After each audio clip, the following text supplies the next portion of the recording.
ચાલી રહ્યું છે તો શેર માર્કેટને લઈને પણ સમાચાર સામે આવી રહ્યા છે।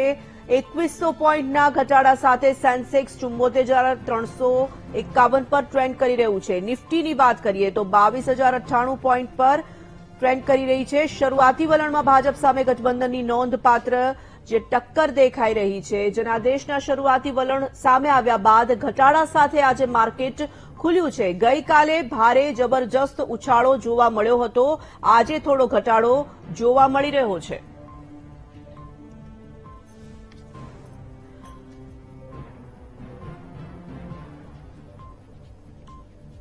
નિકુલભાઈ, આપણે જે અત્યારે આંકડાની વાત કરી રહ્યા છીએ, ગુજરાતની વાત કરીએ કે દેશની વાત કરીએ, આ વખતે ગઠબંધન જે કરવામાં આવ્યું, અનેક પક્ષોને સાથે લઈને ચાલ્યા, પરંતુ અનેક પક્ષો સાથે લીધા બાદ પણ ક્યાંક ક્યાંક એવું જોવા મળી રહ્યું હતું કે તમે યુપીમાં જ્યારે પ્રચારમાં જાઓ તો અખિલેશ જે તમારી સાથે સાથી ગઠબંધન